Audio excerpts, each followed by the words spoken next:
என் காதலே அப்படின்ற ஒரு படத்துடைய பிரஸ் மீட்டுக்கு போன நடிப்பு அரக்கன் வாட்டர்மெலன் ஸ்டார் திவாகர் அவர்கள் வந்துட்டு தாக்கப்பட்டார். ஐயோ, தமிழ்நாடு வந்துட்டு கொந்தளிக்க போகுது, நாளைக்கெல்லாம் பஸ் ஓடாது, பயங்கரமான ஸ்ட்ரைக் நடக்க போகுது அப்படின்லாம் எதிர்பார்க்காதீங்க.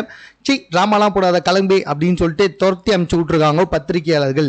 என்ன மேட்ரு அப்படின்னு சொல்லி பார்த்தீங்கன்னா, நான் சொன்ன மாதிரி அந்த என் காதலை படத்தோட பிரஸ் மீட்டுக்கு போனவர் வழக்கம் போல வந்துட்டு நான் யாரு, நான் அவரு, நான் இவரு, எனக்குள்ள இந்த ஆவி இருக்கு, அந்த ஆவி இருக்கு அப்படி இப்படின்லாம் பேசியிருப்பார் பொழுது பிரஸ் மீட்ல இருக்கவங்க சமகாண்டாயிட்டு இருக்காங்கப்பா. நீ ஒன்னும் அவ்வளவு பெரிய ஆள் இல்ல, வந்தியா பேசினியா போய்கிட்டே அப்படின்னு பேச ஒரு கட்டத்தில் பயங்கரமா காண்டான திவாகர் அவர்கள் பயங்கரமா கத்த ஆரம்பிச்சிட்டாரு. நான் யாரு தெரியுமா, என்னை பத்தி உனக்கு புரியுமா, நான் என்ன படிச்சிருக்கேன், என் ரேஞ்சி, நான் எந்த இடத்துல இருக்குன்றது உங்களுக்கு தெரியுமா அப்படின்னு சொல்லிட்டு பிரஸ் எல்லாம் பார்த்து பயங்கரமா கத்த ஆரம்பிச்சிட்டாரு அந்த மைக்குகள் முன்னாடியே. இதனால கடுப்பான பிரஸ் என்ன பண்ணிட்டாங்க, இங்க பாரு நீ எல்லாம் அவ்வளவு பெரிய ஆளே கிடையாது, இங்க வந்தியா பேசினியா போய்கிட்டே டிராமாலாம் பண்ணக்கூடாது கிளம்பு அப்படின்ற மாதிரி வந்துட்டு சொல்றதெல்லாம் ரொம்ப தெளிவாகவே தெரியுது.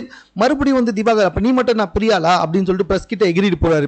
இதை பார்த்துக்கிட்டு இருந்த படக்குழுவினர் எல்லாம் என்ன பண்ணிட்டாங்க, இந்த ஆளை கூப்பிட்டதே ஒரு பிரச்சனையா போச்சு, சொந்த செலவுல சூனியை வச்சுக்கலாமா ஆச்சுன்னு சொல்லிட்டு அவர் அங்கிருந்து பொறுமையா கிளப்பி போ போ அப்படின்னு சொல்லிட்டு மேலே இருந்து கீழே தள்ளி விட்டாங்கோ திவாகரை.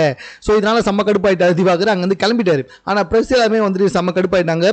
அது மட்டும் இல்ல, பிரஸ் வந்துட்டு அந்த படக்குழுவினர் சமாதானப்படுத்துறாங்க. ஆனா திவாகரையோ போய் அப்படின்ற மாதிரி வந்துட்டு லைட்டா அடிச்சு தோத்தி விட்ட மாதிரி தான் ஆயிப்போச்சு. இந்த மாதிரி ஒரு ஆளெல்லாம் வந்துட்டு நீங்க தேவையே இல்லாம பில்டப் பண்ணி பெரிய ஆளாக்கி விட்டு உண்மையா வந்துட்டு நிறைய பேர் நிறைய டேலண்டோட வீடியோ போடுறாங்க, நிறைய டேலண்டான விஷயத்தெல்லாம் பண்ணிட்டு இருக்காங்க. அதெல்லாம் வந்துட்டு பெருமைப்படுத்தி அதெல்லாம் இன்டர்வியூ எடுத்தா பரவாயில்ல. இப்படிப்பட்ட ஜோக்கர்ஸ் எல்லாம் கூட்டிட்டு வந்து நடு வீட்டில் உட்கார வச்சு ஆஹா ஓஹோன்னு புகழ்ந்தா இவங்க எல்லாம் இப்படிதான் பண்ணுவாங்க. ஸோ இவங்க உண்மையா பண்றாங்களா பொய்யா பண்ணுவாங்களா அப்படின்றதுலாம் நமக்கு தேவையில்லாத விஷயம். ஆனா இப்படிப்பட்ட ஜோக்கர்ஸ் எல்லாம் எதுக்காக வந்துட்டு லைம் லைட்ல கொண்டு வந்து அவங்க மேல வந்துட்டு வெளிச்சத்தை பட வச்சு, ஏன் எதுக்காக? எவ்வளோ பேர் திறமையானவங்களா இருக்காங்க நம்ம ஊர் பொண்ணுங்கள்லாம். ஸோ அதெல்லாம் எடுத்துன்னு வந்து இன்டர்வியூனா எடுக்க மாட்டாங்க, ஏன்னா வியூஸ் வராது. ஸோ இந்த மாதிரி ஜோக்கர்ஸ் எல்லாம் கூப்பிட்டு வந்தா ஆமாங்க கரெக்டு தானே, எல்லாத்தையுமே கொஞ்சம் யோசிச்சு பாருங்களேன். நம்ம சர்க்கஸ்க்கு போனால் கூட ஜோக்கரை பார்த்து தான் நிறைய பேர் சிரிப்பாங்க. அந்த மாதிரி இவங்களை பார்த்து நிறைய பேர் சிரிக்கிறதுக்காகவே வர்றதுனால இவங்களுக்காக வந்து நிறைய பேர் வீடியோ எடுத்து போட்டுக்கிட்டு இருக்காங்க. ஸோ அதனுடைய விளைவு தான் இந்த ஜோக்கர் ஹீரோவாக தன்னை நினச்சிக்கிட்டு அந்த ப்ரெஸ் மீட்டில் வந்து இவ்வளோ பேசியிருக்கு. ஸோ ப்ரெஸ்ஸுக்கிட்ட பேசினா சும்மா இருப்பாங்களா, அவங்களாம் பேசி தொத்தி அனுப்பிச்சு விட்டாங்கோ. ஸோ இந்த விஷயம் தற்போது சமூக வலைதளத்தில் செம்ம வைரலாக பகிரப்பட்டு வந்துகிட்டு இருக்கு. இது சம்பந்தமாக உங்கள் கருத்து என்னன்றது நீங்கள் கமெண்ட்டில் தெரியப்படுத்துங்க. மேலும் இது போன்ற செய்திகளை உங்களுடன் தெரிந்து கொள்வதற்கு நம்ம சென்னை சேனலை சப்ஸ்கிரைப் பண்ணுங்க.